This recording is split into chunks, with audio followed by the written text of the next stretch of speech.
Quand j'ai commencé à chercher des informations sur les tunnels médiévaux de Bavière, je m'attendais à trouver des caves à légumes, peut-être des refuges rudimentaires creusés pendant les invasions magyares. Ce que j'ai découvert dans les photographies d'archives de 1920, prises par Franz Xaver Kissling, m'a immédiatement troublé. Des passages parfaitement circulaires, des chambres aux proportions géométriques impossibles, aucune trace de suie malgré l'obscurité totale. Plus de 10 000 tunnels souterrains répartis sur 2000 km, creusés dans la roche solide, sans laisser aucune marque d'outil. Les cartes pré-industrielles les mentionnent simplement comme travaux anciens, sans attribution ni explication. J'attendais des abris paysans médiévaux. Ce que j'ai trouvé, ce sont des conduits hydrauliques. Et la phrase qui revenait dans mes notes de recherche, « Ils n'ont pas creusé vers le bas pour se cacher. Ils ont scellé quelque chose » existait déjà. Ma descente dans le premier Herztal s'est arrêtée net devant un passage si étroit que mon corps moderne ne pouvait tout simplement pas continuer. Quand j'ai ouvert le premier rapport archéologique officiel sur les Herztal, l'explication semblait simple. Des chambres de refuge médiévales construites pendant les invasions magyares du Xe siècle. Des familles entières s'y cachaient pendant les raids. L'histoire officielle était claire, répétée dans tous les manuels, enseignée dans toutes les universités. Je m'attendais à trouver des preuves solides pour étayer cette version. Mais les premières mesures ont tout fait s'effondrer. Les photographies d'enquête archéologique des années 1960 montrent des chercheurs adultes incapables de naviguer dans les passages. Les données laser modernes, superposées aux croquis historiques, révèlent des corridors de 50 cm de diamètre s'étendant sur plus de 20 mètres. 50 cm. Pas assez pour un adulte armé. Pas assez pour porter un enfant. À peine assez pour ramper sans équipement. J'ai continué à creuser. Aucun élargissement aux extrémités, aucun puits de ventilation, aucune capacité de stockage de nourriture, aucune source d'eau. Pourtant, le récit officiel maintient que ce sont des refuges d'urgence où des familles entières fuyaient les raids pendant des heures, peut-être des jours. Les dimensions ne mentent pas.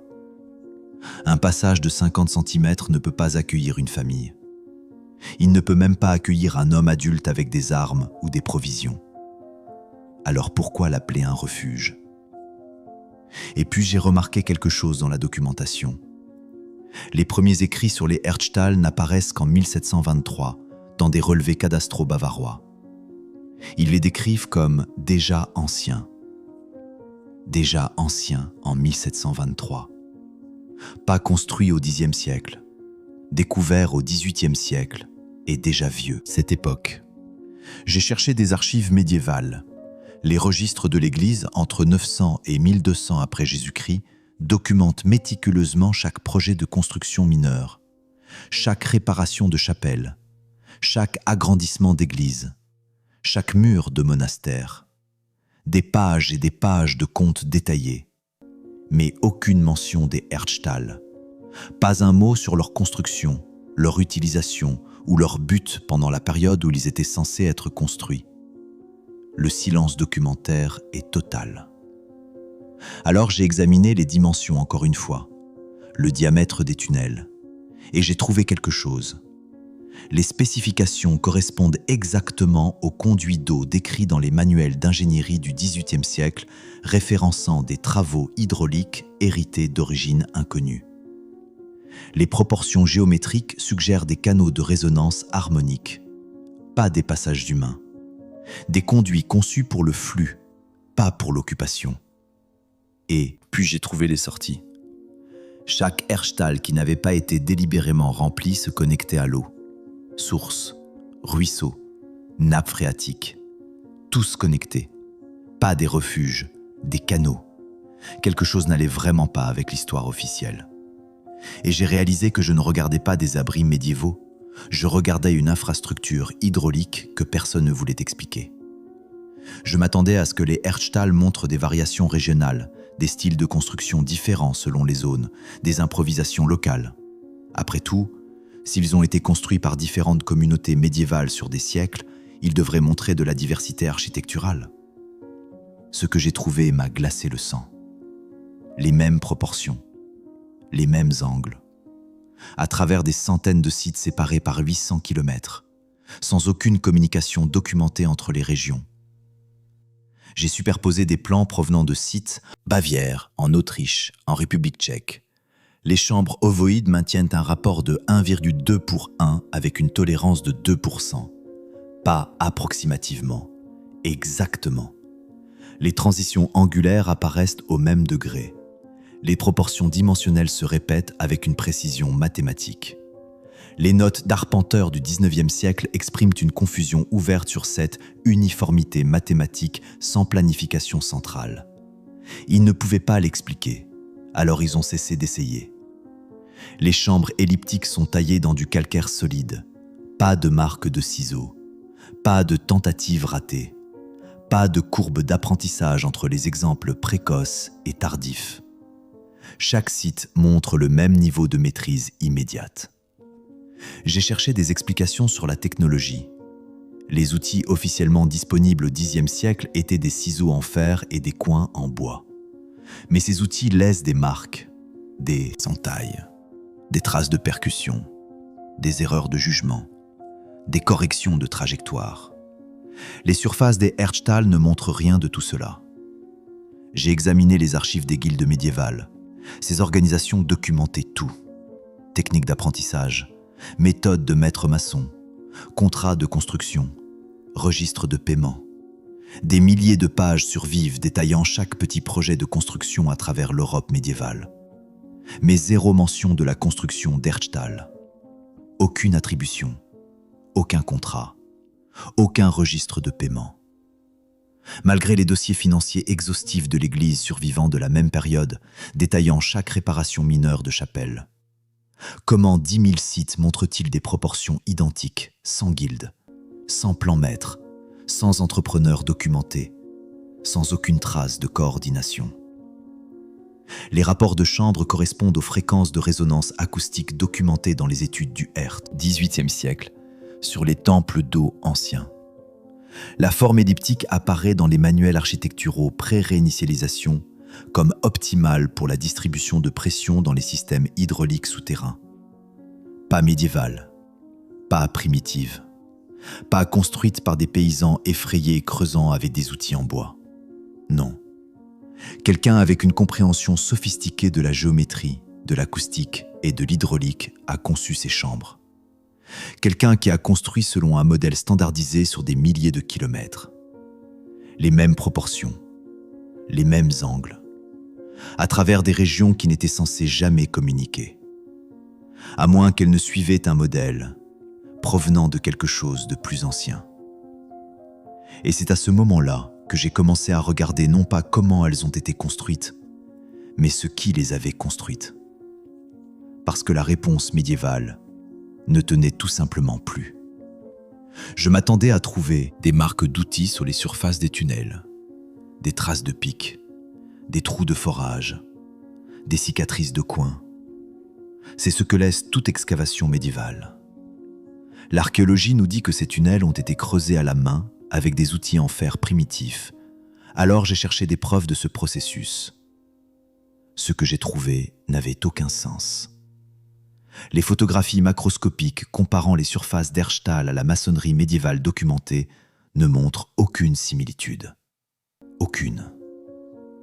La pierre médiévale montre des progressions d'outils visibles, des marques de percussion, des surfaces d'abrasion. Les tunnels d'Herztal montrent des surfaces lisses, presque vitrifiées. Une étude allemande des années 1990, utilisant la microscopie électronique, a révélé des schémas de fractures cristallines incompatibles avec les outils à percussion ou à abrasion. Les chercheurs ont noté des anomalies, puis ont classé l'étude sans suivi. J'ai examiné les exigences de la technologie médiévale. Les outils en fer créent des progressions visibles. Chaque coup laisse une marque. Chaque angle de coin crée une fissure. Chaque surface de forage montre une rugosité. C'est inévitable avec une excavation manuelle dans la roche solide. Ces passages ne montrent rien de tout cela. Pas de marque de pic, pas de trous de forage, pas de cicatrices de coin. Certaines surfaces aux jonctions de chambres montrent des bords d'apparence fondus. Fondus. Dans du calcaire solide. Comment fond-on le calcaire avec des ciseaux en fer? J'ai cherché des outils. Si 10 000 sites ont été excavés pendant des siècles de construction médiévale, où sont les outils? Des outils brisés devraient parsemer les Herzstals scellés, des têtes de pique cassées, des coins fendus, des marteaux jetés. On n'a jamais trouvé aucun outil dans les Herzstals scellés, pas un seul. Les textes médiévaux qui documentent chaque autre technique de construction ne décrivent jamais les méthodes d'excavation d'Herzstals. Les enquêteurs des XVIIIe et XIXe siècles ont simplement étiqueté la méthode comme inconnue et sont passés à autre chose. L'archéologie moderne répète « outils à main » sans jamais aborder les preuves de surface qui contredisent cette affirmation. Les finitions de surface correspondent aux descriptions dans les textes d'ingénierie pré-industrielle de pierres sculptées par l'eau et de passages formés par pression. Terminologie suggérant une technologie d'excavation hydraulique perdue avant l'ère moderne. Pas ciselée, pas forée. La pierre a été d'une manière ou d'une autre déplacée. J'ai continué à chercher des explications. Les réponses officielles devenaient de plus en plus vagues. Des méthodes inconnues, des techniques perdues, probablement des outils à main. Probablement. Quand les preuves physiques contredisent directement votre explication, probablement n'est pas de la science, c'est de l'évitement. Elles n'ont pas été ciselées, elles n'ont pas été forées. La pierre a été déplacée d'une manière que nous ne comprenons pas. Et c'est à ce moment-là que les cartes ont commencé à avoir du sens. Parce que si ces tunnels n'étaient pas creusés, ils étaient construits. Et s'ils étaient construits, ils faisaient partie de quelque chose de plus grand. Je m'attendais à ce que les Herzstals soient des structures isolées, des projets locaux indépendants construits par des villages individuels pour leurs propres besoins. C'est ainsi que l'archéologie les traite, des curiosités régionales sans relation entre elles. Ce que j'ai trouvé était un réseau. J'ai commencé à superposer les emplacements connus d'Herzstals sur des cartes du XVIIe siècle, montrant des cours d'eau souterrains. Les points correspondaient. Pas approximativement, exactement. Les anciennes voies navigables sur les cartes historiques s'alignaient avec les sites d'Herzstals avec une précision troublante. Puis j'ai trouvé les rapports de construction ferroviaire des années 1850, des notes de chantier documentant des scellements d'anciens passages pendant les travaux d'excavation. Pas une fois, pas deux fois, des centaines de fois à travers la Bavière et l'Autriche. Les équipes de construction ferroviaire rencontraient continuellement des tunnels, les documentaient brièvement, puis recevaient des instructions pour les remplir et continuer. La densité du réseau suggère une construction coordonnée à travers des territoires souverains sur des centaines de kilomètres. Certaines connexions passent sous des rivières à des profondeurs suggérant une connaissance de la dynamique de la nappe phréatique et des calculs de pression. Comment les constructeurs médiévaux ont-ils réalisé un levé transfrontalier sans technologie de cartographie moderne? Comment ont-ils calculé profondeur nécessaire pour tunneliser sous les rivières sans comprendre la pression de l'eau? J'ai cherché des cartes médiévales montrant le réseau. Elles n'existent pas. Les variations régionales dans les archives historiques se terminent brusquement vers 1720 à 1750, remplacées par des rejets standardisés comme « tunnel paysan ». La suppression délibérée du réseau des dossiers cartographiques semble coordonnée à travers les territoires autrichiens, bavarois et tchèques simultanément. Simultanément. Comme si quelqu'un avait décidé d'effacer ces systèmes de la conscience publique en même temps à travers l'Europe centrale. La géométrie du réseau reflète les dispositions des systèmes d'aqueducs hérités décrits dans les revues d'ingénierie du début de l'ère industrielle. Toujours référencés comme infrastructures existantes d'âge incertain, en cours de déclassement et de remplissage. L'emplacement correspond aux cartes. Pré-réinitialisation montrant d'importants travaux d'eau souterrains étiquetés simplement comme « ancien système ». pas isolé, pas local, pas médiéval, un réseau s'étendant sur tout un continent, construit avec une précision impossible, puis effacé de l'histoire en moins de 50 ans. Pourquoi ? Cette question m'a conduit aux églises. Parce que lorsque j'ai tracé les points de terminaison des Herztal qui pouvaient encore être cartographiés, un schéma troublant est apparu. Il ne se terminait pas au hasard dans des champs ou des forêts. Il se terminait sous des églises catholiques. Encore, et encore, et encore. Et cela nous amène aux chambres scellées sous les églises catholiques. Ce qui est exactement là où commence le chapitre suivant de cette enquête. Je m'attendais à trouver quelques Herztal se terminant près des églises par coïncidence. Après tout, les églises médiévales étaient construites au centre des communautés, donc une certaine proximité serait naturelle.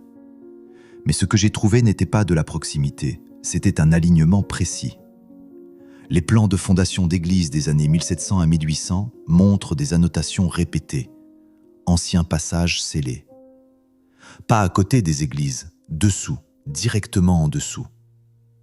Les photographies de sous-sol d'églises montrent des bouchons de béton aux dates correspondant à la période de la Contre-Réforme. Les églises n'ont pas été construites sur des tunnels existants par accident.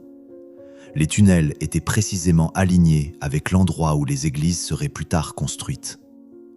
Ce qui signifie soit que les églises ciblaient des sites sacrés / fonctionnels préexistants, soit que les constructeurs avaient une connaissance du réseau souterrain avant la construction. J'ai plongé dans les archives ecclésiastiques.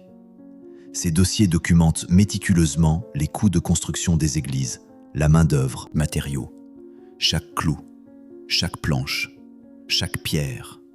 Des pages infinies de comptes détaillés.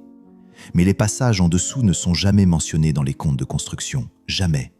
Ils n'apparaissent que dans les dossiers de rénovation ultérieure faisant référence au scellement d'anciens travaux.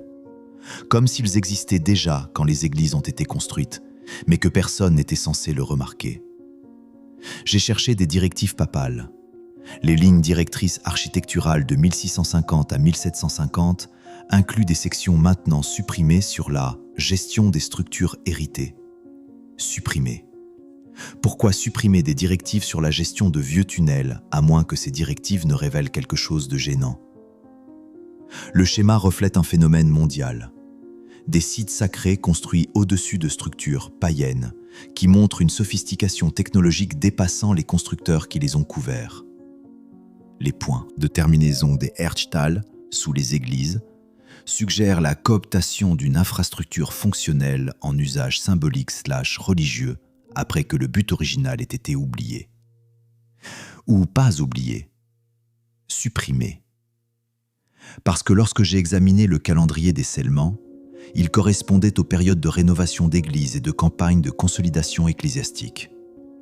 Pas de réparation aléatoire. Scellement systématique pendant des périodes de contrôle institutionnel accru. Elles n'ont pas construit dessus par accident. Elles ont construit dessus pour les contrôler. Et quoi que ce soit qui coulait à travers ces canaux, elles voulaient que cela s'arrête. J'ai trouvé un registre d'église de 1687 avec une note marginale d'un prêtre local. Les anciens conduits sous la fondation ont été scellés selon les instructions de l'évêque. L'eau ne coule plus. L'eau ne coule plus. Pas « le tunnel a été fermé ». L'eau ne coule plus. Confirmant ce que les preuves physiques suggéraient déjà. Ces structures n'étaient pas des espaces vides, c'étaient des conduits actifs, des canaux transportant de l'eau. Et l'Église voulait que ce flux s'arrête. Pourquoi une institution religieuse se soucierait-elle de canaux d'eau médiévaux ? À moins que ces canaux ne soient pas médiévaux, et à moins que leur fonction ne soit pas simplement hydraulique. Je m'attendais à ce que les Herztal qui n'avaient pas été scellés se terminent simplement dans la terre, des projets inachevés abandonnés par des constructeurs médiévaux. Mais chaque Herztal non rempli que j'ai examiné montrait la même caractéristique terminale. Des sorties vers des sources d'eau. Sources, ruisseaux, nappes phréatiques. Chaque tunnel non obstrué se connectait à l'eau. Les photographies d'enquête agricole des années 1890 montrent des remplissages d'anciens travaux de drainage. Les études hydrologiques des années 1970 notent des canaux d'eau prémoderne de fonction inconnue, coïncidant exactement avec les cartes de distribution des Erdstall. Fonction inconnue. Toujours cette phrase. Comme si reconnaître la fonction révélerait quelque chose de gênant. Les sorties étaient positionnées à des élévations précises pour un écoulement gravitaire. Pas approximativement au bon niveau, précisément à la bonne élévation pour maintenir la pression de flux à travers des réseaux de plusieurs kilomètres. Ce qui nécessite une capacité d'arpentage topographique et des connaissances en ingénierie hydraulique supposément absentes jusqu'au XVIIIe siècle. Certaines sorties exploitent des sources artésiennes à des profondeurs nécessitant une compréhension de la dynamique de pression géologique. Comment des constructeurs médiévaux savaient-ils exactement où forer pour atteindre les sources artésiennes? Comment calculaient-ils les profondeurs nécessaires sans comprendre la géologie des eaux souterraines? Je n'ai trouvé aucun dossier médiéval décrivant des systèmes de gestion de l'eau de cette sophistication. Rien. Pas de traité, pas de manuel, pas de compte de guilde, pas d'attribution de maîtres artisans. Les dossiers d'amélioration des terres du XVIIIe siècle décrivent le remplissage des « anciens canaux », mais n'expliquent jamais leur origine ou leur but initial. Les évaluations d'ingénierie de la période expriment une confusion quant à la sophistication, mais procèdent quand même à la démolition. Pourquoi démolir une infrastructure fonctionnelle? Pourquoi remplir des canaux qui géraient l'eau efficacement pendant des siècles? La conception du système correspond aux descriptions des travaux d'eau hérités dans les premiers textes d'ingénierie industrielle. Toujours décrit comme une infrastructure existante en cours de déclassement, jamais comme une construction médiévale. Les principes hydrauliques reflètent ceux des manuels architecturaux pré-réinitialisation, décrivant les réseaux de distribution d'énergie basés sur l'eau. Distribution d'énergie, pas seulement gestion de l'eau, énergie. Parce que l'eau en mouvement n'est pas seulement un liquide, c'est une force, une pression, une énergie. Et si ces tunnels étaient conçus pour exploiter cette énergie, alors ils ne sont pas des structures passives, ce sont des machines. Des machines qui ne nécessitent aucun carburant, aucun entretien, aucune source d'alimentation externe, juste de la géométrie et de l'eau, et de la compréhension de la façon dont la pression crée un flux, comment le flux crée une résonance, comment la résonance crée quoi? Pas de refuge, pas de stockage. C'étaient des conduits, partis d'un système basé sur l'eau que quelqu'un a décidé d'effacer. Et plus je traçais les remplissages, plus cela devenait délibéré. Parce que les remplissages ne se sont pas produits progressivement, ils se sont produits simultanément à travers l'Europe centrale en moins d'un siècle. Quelqu'un a décidé de détruire ce système, partout, en même temps. Je m'attendais à ce que les Erdstall s'aient été oubliés progressivement, abandonnés au fil des siècles, alors que les communautés se déplaçaient ou que les besoins changeaient. Déclin organique naturel. Ce que j'ai trouvé était une campagne d'effacement. J'ai compilé des archives municipales de Bavière, d'Autriche, des régions tchèques. La même langue apparaît dans les dossiers officiels à travers des centaines de kilomètres, tous dans la même décennie.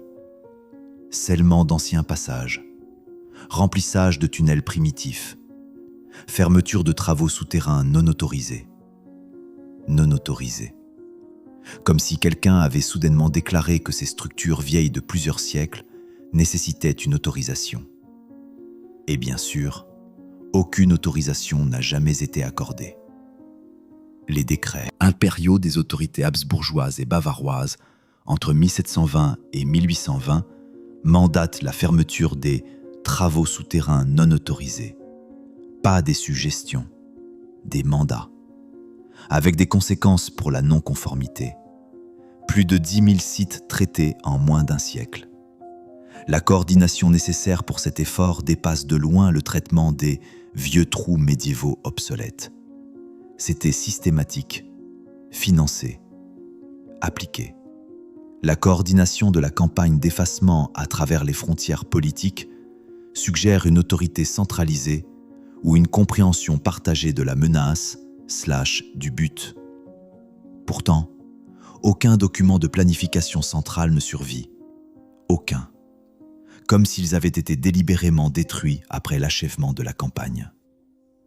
La vitesse et la minutie suggèrent une urgence. Pourquoi se précipiter pour remplir des structures qui existaient pendant des siècles? Quelles menaces présentaient-elles soudainement au XVIIIe siècle? Les bibliothèques et les archives montrent des lacunes suspectes dans les dossiers administratifs de précisément cette période. Les catalogues répertorient des documents qui n'existent plus, des dossiers référencés dans d'autres dossiers qui ont disparu, des séries de volumes avec des années manquantes correspondant exactement à la période de scellement.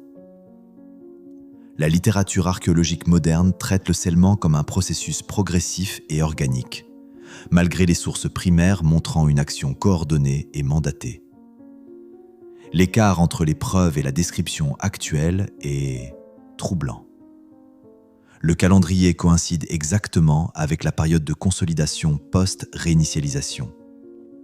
Les mêmes décennies ont vu le remplissage de vastes systèmes de canaux, l'enfouissement des anciennes fondations et la démolition des travaux d'eau obsolètes à travers l'Europe. Le scellement des Erdstall était un élément d'un effacement plus large. Un effacement d'infrastructures héritées. Des systèmes que les autorités post-réinitialisation ne comprenaient plus, ou comprenaient trop bien. Parce que si vous héritez d'une technologie que vous ne pouvez pas reproduire, vous avez deux options.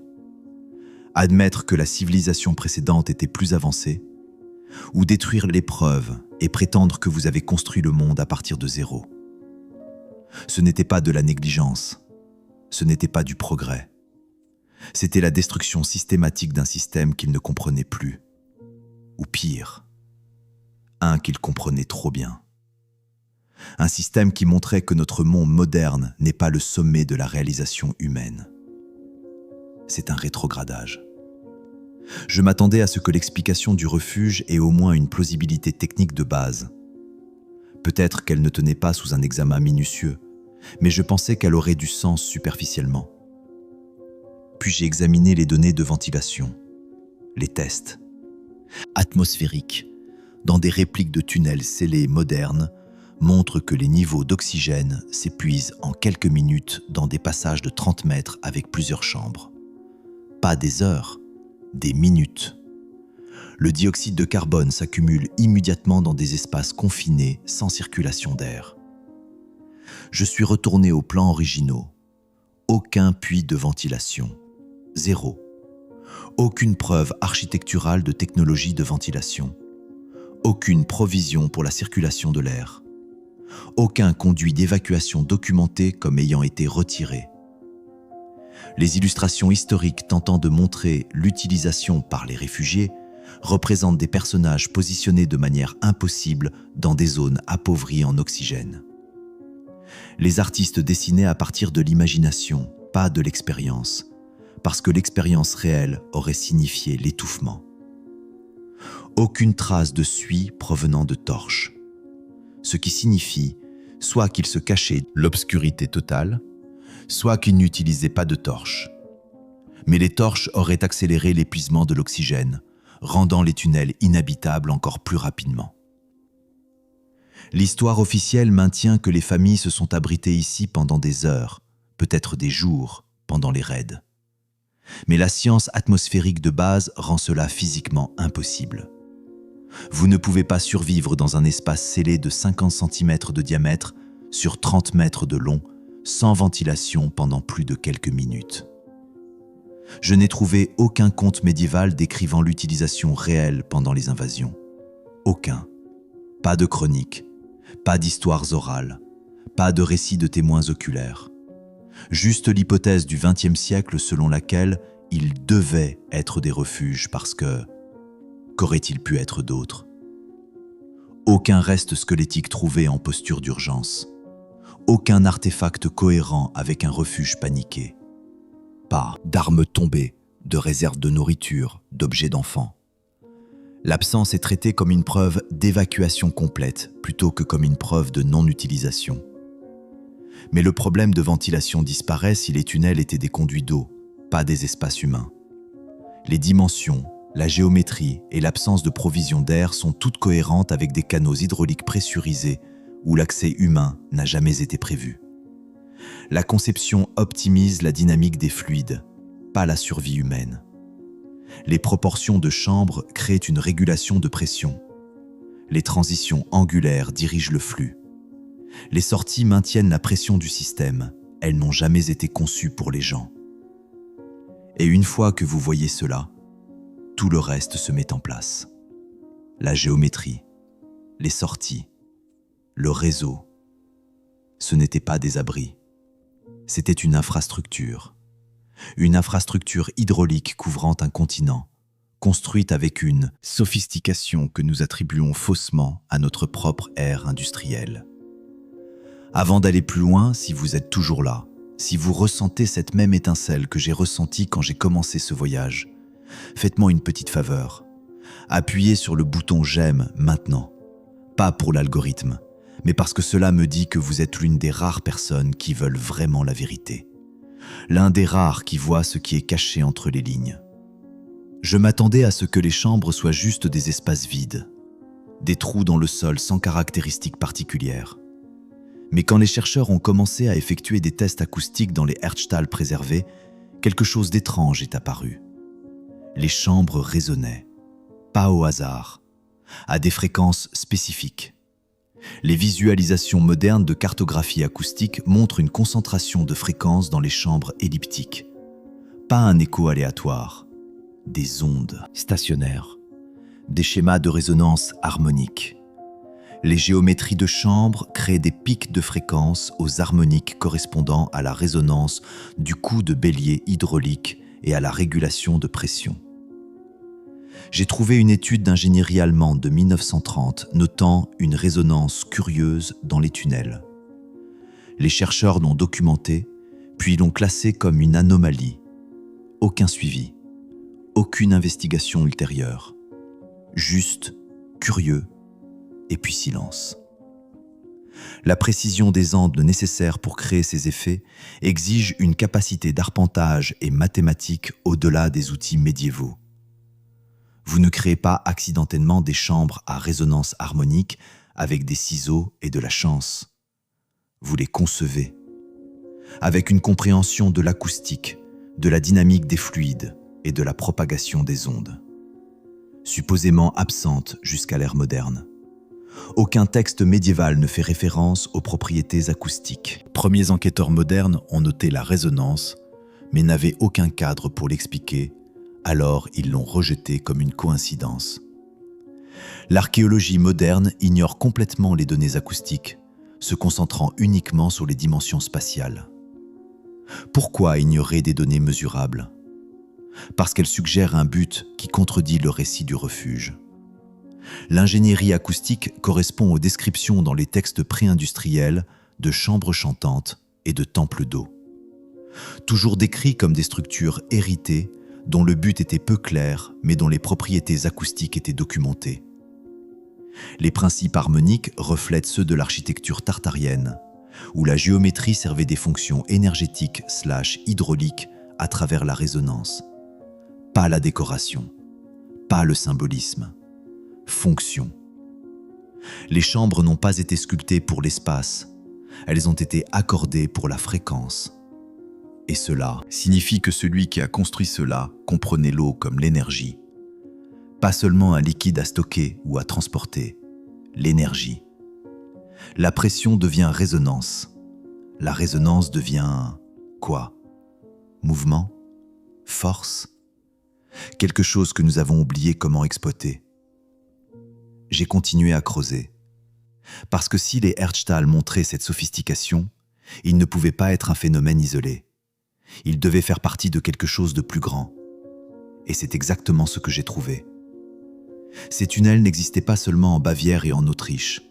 Ils existaient partout, sous différents noms, avec des géométries identiques, à travers tout le continent. Je m'attendais à ce que les Herztal soient uniques en Europe centrale. Une curiosité architecturale régionale. Mais quand j'ai commencé à comparer les plans aux structures d'autres régions, le même système est apparu encore et encore. En Cornouailles, Fogous. En Écosse et en Irlande, Souterrain. À Malte, Hypogée. Différents noms, même géométrie. J'ai créé des comparaisons de plans en écran partagé.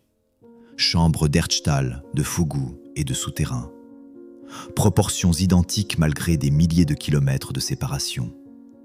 Rapports de chambres correspondant dans des marges de tolérance de 2%. Transitions ondulaires apparaissant au même degré. Les revues archéologiques du XIXe siècle notent les similitudes mais sont incapables de les expliquer sans violer les cadres chronologiques. Alors elles cessent de poser la question. Elles traitent chaque système comme un développement régional indépendant, malgré l'identité mathématique quasi totale. Comment des systèmes séparés par la langue, la culture et la géographie montrent-ils des solutions d'ingénierie identiques, des rapports dimensionnels et des configurations de sorties hydrauliques? Soit c'est une évolution parallèle impossible d'une technologie souterraine spécialisée, soit c'est l'héritage d'une source civilisationnelle commune. Je n'ai trouvé aucun dossier médiéval reliant ces systèmes. Aucun. L'archéologie moderne traite chacun comme un développement indépendant malgré l'identité mathématique. Les études comparatives du début du XXe siècle ont été abandonnées sans explication après que les enquêtes initiales aient documenté des similitudes troublantes. Abandonnées. Pourquoi abandonner la recherche qui révèle des connexions? Les cartes de distribution des réseaux de tunnels s'alignent avec les cartes pré-réinitialisation montrant des anciens travaux d'eau à travers l'Europe.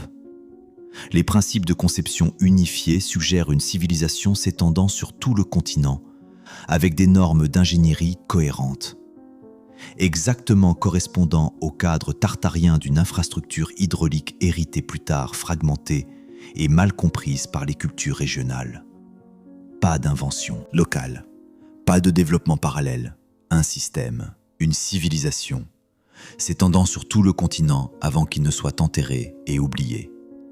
Les mêmes chambres elliptiques, les mêmes transitions angulaires, les mêmes sorties hydrauliques. De la Cornouaille à Malte, de l'Écosse à la Bavière. Des milliers de kilomètres montrant une ingénierie identique. Vous ne créez pas accidentellement la même technologie sophistiquée indépendamment à travers un continent. Vous héritez d'un système construit par ceux qui sont venus avant. Un système que nous avons fragmenté en mystères régionaux parce qu'admettre la connexion signifierait admettre la civilisation. Une civilisation avec des capacités d'ingénierie dépassant de loin tout ce qui est attribué à l'Europe médiévale. Une civilisation qui comprenait l'hydraulique, l'acoustique, la géométrie et la pression d'une manière que nous prétendons avoir inventée pendant la révolution industrielle.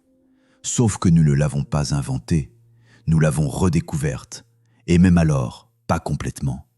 Pas d'invention régionale, pas de développement parallèle, un système, une civilisation, s'étendant sur tout le continent avant qu'il ne soit enterré et oublié. Et c'est à ce moment-là que j'ai commencé à examiner non pas les tunnels eux-mêmes, mais comment ils sont réentrés dans l'histoire. Parce que ce schéma révèle autant que les structures elles-mêmes.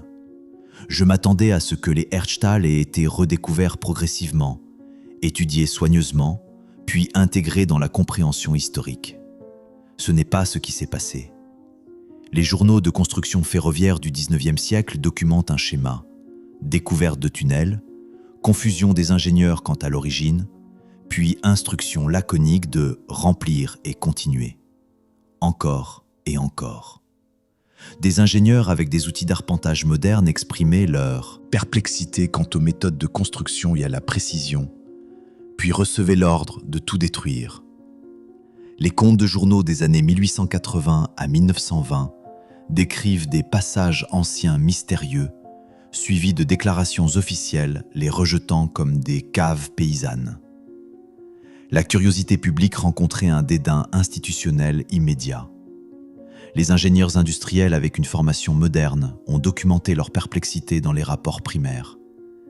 Ils ne pouvaient pas expliquer les surfaces. Il ne pouvait pas expliquer la précision. Il ne pouvait pas expliquer l'échelle du réseau. Pourtant, en quelques décennies, le consensus académique s'est établi sur l'explication des outils à main médiévaux sans jamais aborder les objections d'ingénierie documentées dans les sources primaires. Comment le consensus académique contredit-il les évaluations d'ingénierie contemporaine? J'ai cherché les propositions de recherche du début du XXe siècle sur les origines des tunnels. Elles disparaissent des dossiers académiques. Les enquêteurs qui ont remis en question le récit dominant, comme Franz Xaver Kissling, ont vu leur travail marginalisé, archivé et jamais suivi. Le financement pour les études comparatives a cessé vers les années 1930. Cessé. Pourquoi mettre fin au financement de la recherche qui documente les mystères architecturaux à travers l'Europe? Le schéma de suppression est identique à celui entourant d'autres infrastructures tartariennes. Perplexité honnête initiale des ingénieurs et des enquêteurs, suivie d'un recadrage académique comme primitif ou médiéval, puis cessation de l'enquête. Suggérant un effort coordonné pour empêcher la reconnaissance d'une civilisation avancée, pré-réinitialisation. Pas de la négligence, suppression active. Les questions étaient posées, puis étouffées. Les preuves documentées, puis enterrées. Les connexions notées, puis effacées. Ils les ont trouvées. Ils ne pouvaient pas les expliquer, alors ils ont arrêté de chercher. Mais les tunnels sont toujours là, en attente sous le béton et l'asphalte de la modernité, en attente sous les églises, les routes, les villes, que nous pensons avoir construites à partir de zéro. Et certains sont encore découverts aujourd'hui, quand les projets de construction creusent assez profondément, quand les fondations atteignent de profondeurs où l'histoire officielle dit que rien ne devrait exister. Et quand cela se produit, le même schéma se répète. Découverte, documentation brève, puis scellement, avant que quiconque ne puisse poser trop de questions, parce que certaines questions menacent des récits entiers, et certains récits sont protégés plus farouchement que nous ne le réalisons. Je m'attendais à ce que les Herzstal découverts au XXIe siècle soient étudiés, préservés, rendus accessibles à la recherche, indépendante. Après tout, nous avons une technologie moderne, une curiosité scientifique, un engagement vers la vérité historique. Ce que j'ai trouvé était une suppression continue. Les rapports de construction municipale récents montrent des sections caviardées. Des photographies divulguées de sites de construction montrent des ouvertures de tunnels en cours de remplissage de béton. Des déclarations officielles citent la sécurité publique et l'instabilité structurelle, malgré les preuves de stabilité millénaires. Des structures survivant 1000 ans et plus deviennent soudainement dangereuses lors de la découverte. Les évaluations d'ingénierie moderne documentent une stabilité exceptionnelle et une construction précise. Pourtant, les recommandations concluent toujours par un scellement obligatoire. Comment des preuves structurelles positives mènent-elles à des ordres de destruction?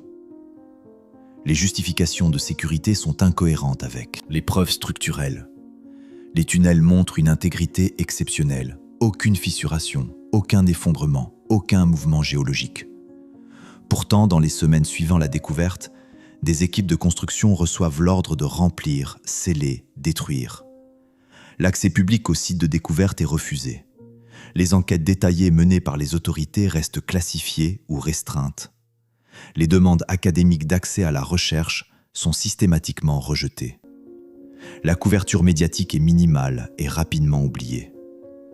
Pourquoi empêcher l'investigation de mystères architecturaux qui pourraient faire avancer la compréhension historique? La suppression moderne continue la campagne d'effacement post-réinitialisation. Les autorités démontrent plus d'intérêt à empêcher l'investigation qu'à préserver ou comprendre. Le schéma suggère une conscience institutionnelle continue de ce que ces structures représentent. Des preuves d'une sophistication technologique qui contredit la chronologie civilisationnelle acceptée. 1000 ans n'ont pas suffi à les détruire. Alors maintenant, avec du béton et de la bureaucratie, ils terminent ce que le XVIIIe siècle a commencé. J'ai trouvé un rapport de construction de 2019 d'un projet de métro en Bavière. Un Herzstal découvert lors de l'excavation. Des photographies prises. des dimensions enregistrées, puis une note. Site scellé conformément aux directives du patrimoine culturel.